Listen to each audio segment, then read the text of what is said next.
Mga kabida, isang magandang oras po sa lahat at welcome po sa aking channel. Nako po, posible hong mahaharap po sa patong-patong na kaso po, mga kabida. Ito hong si Pangulong Ferdinand Bongbong Marcos pagkatapos po ng kanyang termino, mga kabida, bilang presidente po ng Pilipinas. Dahil ho dito sa kanyang ginawa, mga kabida, kay dating Pangulong Rodrigo Roa Duterte, kung saan po ay hinayaan po niya itong dalhin doon po sa International Criminal Court sa The Hague, Netherlands. Ano po, mga kabida? Okay? Ito, babasahin ko lang po. Ito pong naging pahayag po, mga kabida, yung dating Supreme Court Associate Justice Noel Tiham, Okay? Pinost po ito ni Miss MJ Kiambao Reyes, Ito. SC Justice Noel G. Tiham, retired. Unsolicited advice to PBBM. After publicly proclaiming that the ICC has no jurisdiction over the Philippines and its citizens, PBBM reneged on this statement and forcibly brought FPRRD to The Hague in blatant violation of the Constitution. Kahit sinabi na po ni Pangulong Ferdinand Bongbong Marcos, mga kabida, na wala hong jurisdiction ang ICC sa Pilipinas at sa mga mamamayan nito, ang ginawa po niya, mga kabida, dinala pa rin, hinuli si Pangulong Duterte at pwersahan itong dinala doon po sa The Hague, Netherlands, mga kabida. Okay? Eto. Abdicating Philippine sovereignty is a violation of public trust, rendering PBBM liable for impeachment during his term. Pero malabo po ito, mga kabida, kasi po yung Kongreso po sa kanya po, mga kabida. So imposible pong meron pong magsampa po ng impeachment complaint, Pero kung meron man po, imposible ho na ito po ay gugulong po, mga kabida. In the event na bumaba na po siya sa pwesto, mga kabida, FPBBM may be held liable for civil and criminal liability for the extraordinary rendition, meaning state-sponsored abduction, detention, and interrogation to a foreign country of FPRRD. Okay, so posible hong maharap po sa kasong sibil at saka kriminal, ito hong si Pangulong Marcos. Kung sakali hong siya po ay bumaba na po sa pwesto po, mga kabida, dahil ho sa kanya hong ginawa po kay FPRRD, okay, yung tinatawag po ni Justice Tiham po, mga kabida, na extraordinary rendition.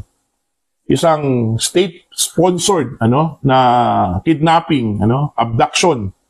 Okay? Yung kanya hong detention, interrogation, okay? At yung pagdala ho sa kanya, mga kabida, doon po sa foreign land, okay? Foreign court. Ito pong International Criminal Court sa The Hague, Netherlands po, mga kabida. Eto, even if the ICC proceeds to assume jurisdiction over FPRRD, that will not erase, exculpate, or mitigate the culpability of guilty parties who caused and assisted in the extraordinary rendition of FPRRD. Although ito hong issue po ng jurisdiction po, hanggang ngayon po nakaapila po, mga kabida, sa appeals chamber po ng International Criminal Court, matapos pong ibinasura po ito, mga kabida, ng ICC Chamber 1, hindi pa po tapos. Pero granting po, for the sake of discussion po, mga kabida, meron pong jurisdiction ito pong ICC over FPRRD, Hindi ibig sabihin po, mga kabida, na mawawala ito hong culpability, ito hong liability po, ni Pangulong Ferdinand Bongbong Marcos at yung mga tao na sangkot po sa pwersahan pong pagdala ho kay dating Pangulong Duterte, doon po sa The Hague, Netherlands, mga kabida. The ICC is an international court. It is not a country. It is a creation of a treaty. It is not above the national sovereignty of the Philippines. It cannot derogate diminish, devalue, depreciate culpable violations of the Philippine Constitution and violation of Philippine laws. It cannot supplant or abrogate decisions of the Philippine Supreme Court. The ICC cannot order the arrest of Filipino citizens without judicial process or permission approval from the Philippine courts. The ICC is not a super court allowed to disregard international law and the national sovereignty of nations.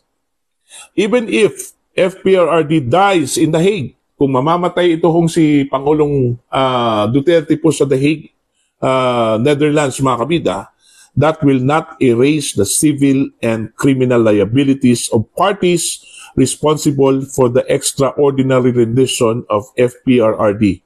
Crimes have consequences. So, if PBBM knows what's good for him, his administration, and our country, he should exert all legal and extra-legal efforts to repatriate FPRRD back to the country. Convince your foreign masters manipulating you and our country down into the precipice. Your political party of ousting any Duterte from the 2020 election was foolish, ludicrous, and harebrained. It's not worth risking it to cause the country's further instability. Your pursued legacy is doomed to fail. If you have an ounce of patriotism left in you, do the right thing. Ayan. So maganda po yung sinabi po ni dating Supreme Court Associate Justice Noel Tiham, mga kabida, kung saan po ay initali po niya, mga kabida, yung possibility po na masasampahan po ng patong-patong na kaso ito kung si Pangulong Ferdinand Bongbong Marcos dahil sa kanya kong ginawa po, mga kabida, kung saan po ay puresahan pong dinala po ito kung si Pangulong Duterte po, mga kabida, doon po sa International Criminal Court sa The Hague, Netherlands. Ang tawag po niya dito extraordinary rendition, isang state-sponsored abduction, detention, and illegal interrogation po, mga kabida, ay dating Pangulong Rodrigo Roa Duterte, diba? Actually, matagal na po itong sinasabi po ng kampo po ng mga Duterte po, mga kabida, na yung ginawa po ay dating Pangulong Duterte ay isang uri po ng extraordinary rendition. At yun yung kanila hong argument po, mga kabida, doon po sa International Criminal Court.